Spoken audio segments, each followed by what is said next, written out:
मैं 24 साल की हूँ। घर में पति के अलावा मेरी सास और ससुर रहते हैं। शादी के 8 साल हो गए, पर अभी तक कोई बच्चा नहीं हुआ है। सास ससुर और पति मुझे बहुत प्यार करते हैं। मैं हरियाणा की रहने वाली हूँ। कल रात कैसे ससुर जी ने मुझे गलती से पेल दिया, वही बताने जा रही हूँ। तो चैनल को सब्सक्राइब कीजिए और वीडियो को लाइक कर दीजिएगा। तो कल रात को करीब 10 बजे की बात है। मेरी सास पड़ोस में जागरण हो रहा था, वो वही गई थी। बोली थी कि बाबूजी को बता देने के लिए, क्योंकि वो मार्केट गए हुए थे और मेरे पति अपने दोस्तों के साथ हरिद्वार गए थे। शाम को कपड़े धोई थी तो मेरे सारे कपड़े गीले थे, इसलिए रात को मैंने माँ जी का ही घाघरा पहन ली थी। मेरे कपड़े और माँ जी के कपड़े का नाप एक जैसा ही है, तो सोची क्यों ना पहन लेती हूँ। माँ ही बोली थी, तू मेरे कपड़े पहन ले। मैं अंधेरे में ही खाट पर पड़ी मसाले डब्बे में रख रही थी। लाइट भी नहीं थी। मैं झुककर अपना काम कर रही थी। तभी मुझे पीछे से पकड़ लिए। मुझे लगा कि शायद पतिदेव आए हैं, तो मैं चुपचाप ही रही और मैं थोड़े गुस्से दिखा रही थी, इसलिए कुछ भी नहीं बोली। उन्होंने घाघरा उठाने लगे तो लगा रोकना ठीक नहीं है, 4 दिन से बाहर थे। मैं काम करते रही बिना कुछ बोले और उन्होंने मेरी घाघरा उठा दी। मैं झुकी हुई थी। तभी उन्होंने अपना खीरे जैसा मोटा नागराज निकाला और फिर मेरी तिजोरी में डाल दिया और ज़ोर ज़ोर से धक्के देने लगे, मुझे पेलने लगे।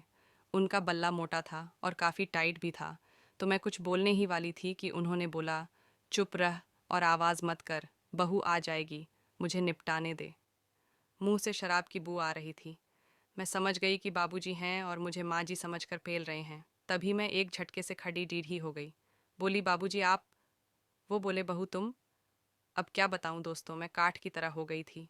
लग रहा था क्या करूं क्या बोलूं। वो भी अपना खीरा धोती के अंदर करते हुए चुपचाप खड़े हो गए और लड़खड़ाती आवाज़ से बोले, गलती हो गई बहू, मुझे ऐसा नहीं करने चाहिए था। मुझे लगा कि आपकी सास है, तो सोचा कि जब तक आप कहीं और हो तब तक मैं क्रिकेट खेल लूं। आपने कपड़े भी उन्हीं के पहने हुए हो, तभी लगा कि आपकी सास है। तो मैं बोली, वो जागरण में गए हैं और वो अभी तक हरिद्वार से नहीं आए हैं। तो ससुर जी ने पूछा कि जागरण कब ख़त्म होगा। तो मैं बोली, पूरी रात की जागरण है, कलाकार भी आए हैं, झांकी भी निकलेगी, खाना पीना भी वहीं है। माँ बोली, सुबह ही आऊँगी।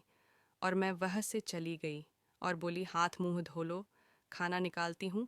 मैं रसोई में चली गई। वो हाथ मुंह धोकर खाना खाने आ गए। मैं खाना दे दी। वो चुपचाप खाना खा लिए। उसके बाद मैं भी खाना निकाल कर खा ली। मैंने भी सारा काम पूरा कर लिया और उनके लिए दूध और दवाई लेकर उनके कमरे में गई। वो चुपचाप कुछ सोच रहे थे। जैसे मैं अंदर गई, वो बेड पर बैठ गए।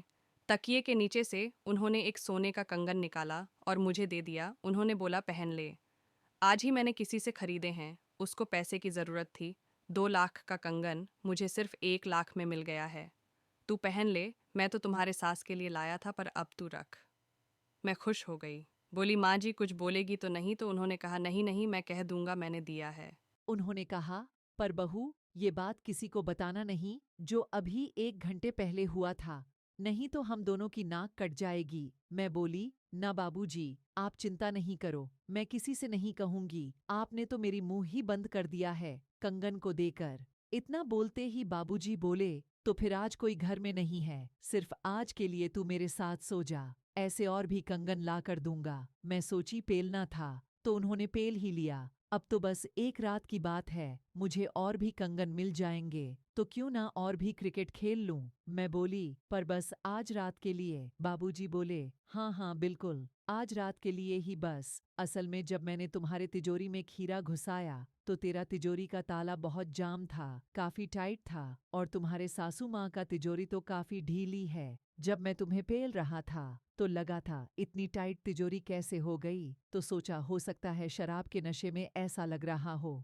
मुझे तो ऐसी टाइट तिजोरी के लिए 10 कंगन भी देने पड़े तो कोई बात नहीं, मैं तैयार हूँ। उसके बाद मैं बाहर गई, मैं दरवाजा बंद की, तभी बाबूजी वह आ गए और मुझे अपनी बाहों में ले लिए। बाबूजी बड़े ही शरीर से मजबूत है और मूछें भी बड़ी बड़ी रखते हैं। सच बताऊं तो 60 साल में भी वो सभी जवान लड़के को फेल करने वाले लगते हैं, क्योंकि मैंने अपने सास को क्रिकेट के छक्के मारते देख चुकी हूँ। कैसे वो उस दिन सास कह रही, तो छोड़ दो, मुझे छोड़ दो। दोस्तों, उसके बाद क्या बताऊं, मैं खुद ही उनको अपने कमरे में ले गई और फिर अपनी घाघरा चोली उतार दी। उन्होंने भी धोती पगड़ी और कुर्ता उतार दिया। उनका नागराज मोटा हो गया था, काफी लंबा भी था। वो मुझ पकड़ लिए और मेरी तरबूजों को पीने लगे। मैं उनके बाल पकड़कर सहलाने लगी। फिर वो मुझ नीचे बैठा दिए और अपना खीरा को मेरी मुंह में दे दिए। मैं उनके खीरा को चूसने लगी। वो आह आह करने लगे। वो मेरे बाल को पकड़कर अपने नागराज को मेरे मुंह में अंदर बाहर करने लगे। करीब 5 मिनट के बाद वो मुझे बेड पर जाने बोले। मैं बेड पर लेट गई। वो नीचे ही खड़े रहे और मुझे खींचकर अपने पास लाए, मेरे दोनों पैरों को अलग अलग किया और अपना नागराज को तिजोरी में दल दिए। वो बोले, आज मुझे रोकना नहीं, फिर क्या पता ऐसा मौका मिलेगा कि नहीं। और वो मेरे साथ क्रिकेट मैच खेलने लगे। दोस्तों, अगर कहानी में मज़ा आ रहा है तो वीडियो को लाइक कर दीजिएगा। मेरे ससुर जी मुझे जोर जोर से धक्के और छक्के मार रहे थे और पूरा पलंग हिल रहा था। चों चों की आवाज़ आ रही थी। वो मेरी चूचियों को मसल रहे थे और जोर जोर से धक्के दे रहे थे। दोस्तों, क्या बताऊं, पहली बार मुझे ऐसा मोटा बल्ले से क्रिकेट खेलने का सौभाग्य प्राप्त हुआ। क्योंकि पति का बल्ला छोटा है, मैं भी खूब मज़े ले लेकर खेलने लगी। पहले तो दर्द हो रहा था, पर उन्होंने तुरंत ही तेल लगा दिए। अब उनका खीर असनी से अंदर बाहर हो सकता है। बहू, तू कितनी अच्छी हो। अब ससुर जी मुझे जोर से क्रिकेट के छक्के चौके मारने लगे, क्योंकि मेरी काम वासना जागृत हो गई थी। मैंने उनको कहा, आज पूरी रात मुझे मैच खिलवाओ। और अब मैं खुद से उनके नागराज को अपनी तिजोरी में समाने लगी। पलंग और तेजी से चों चों करने लगा और ससुर बहू की क्रिकेट की पारी में दोनों की सिसकारियां निकलने लगीं। एक दूसरे को पूरा सपोर्ट कर रहे थे और फिर एक लंबी आवाज निकालकर पूरा माल तिजोरी में डाल दिए और फिर दोनों उसकी बेड पर सो गए। हम दोनों तब उठे जब माँ जी मेन गेट से बुला रही थीं।